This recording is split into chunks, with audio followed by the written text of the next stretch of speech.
Инфотур для студентов колледжа начинается с фойе. Здесь ребятам показывают предприятие и рассказывают о всех нюансах его работы. Для персонала создали максимально комфортные условия. Зона отдыха, место для намаза, столовая. Уже после небольшого экскурса можно перейти к практике. Первый этап процесса работы простой, но самый важный. Малика Чемурзиева решила сразу же приступить к делу. Со швейной машинкой девушка уже знакома. Вот уже больше года она обучается по специальности портной. Узнав о сегодняшнем туре, решила, так сказать, прощупать почву. Ведь в скором времени ей придется и самой искать место для трудоустройства. Я попробовала, мне очень понравилось, прям захотелось еще поработать. Тут очень интересно. Я через полгода заканчиваю колледж, дал Эндель, я сюда приду и дальше Эндель буду работать.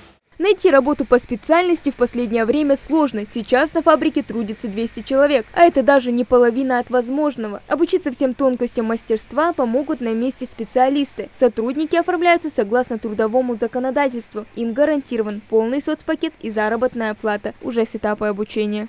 Мы на сегодняшний день можем больше 100 человек свободно на работе. В основном нам не хватает профессиональных швей.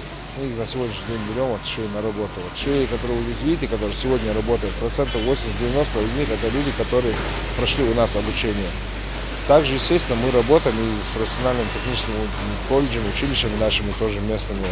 И их студенты у нас и практику проходят, естественно, и после окончания устраиваются на работу к нам. У нас сегодня есть такие студенты тоже, которые после окончания пришли к нам на работу. Инфотур на швейной фабрике для студентов колледжа сервиса и быта организовал Минтруд региона. Его цель – познакомить учащихся с особенностями работы различных профессий. Проходят такие мероприятия в рамках Всероссийской ярмарки вакансий по трудоустройству. Студентам очень понравилось, они на некотором оборудовании попробовали свои навыки первоначальные, которые они освоили. Увидели много нового оборудования, которое мы не пользуемся, например, автомат для прорезных карманов, специальные машины для изготовления каких-то определенных деталей. Конечно, им это интересно, когда наяву они видят и могут попробовать, как это работает. И у них очень большой интерес к своей будущей профессии, и практика у нас будет проходить именно на этом предприятии. Устроилась на работу после курсов и Зара Лабазанова. Девушка приезжает сюда из Грозного каждый день. Узнав про условия, не смогла остаться в стороне. Сейчас она уже многому научилась. Этому поспособствовали чуткое начальство и хороший коллектив. Несмотря на юный возраст, отшивает наравне с опытными швеями. Я пришиваю планки к наколенникам, прострачиваю просто и отправляю на двустрочку. Все. Обычно должен быть выход. Выход это у нас либо 350, либо 400. Успеваю шить 350 или 400. Работа очень нравится, интересная, вполне устраивает.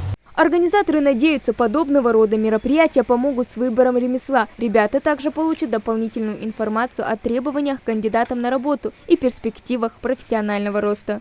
Основная масса будет именно вакансий из-за пределов, и все наши работодатели, которые находятся на территории Республики Ингушетия. Все наши промышленные предприятия представляют вакансии, они будут тоже участвовать. И все работодатели, которые представили вакансии, они тоже будут участвовать в этой ярмарке.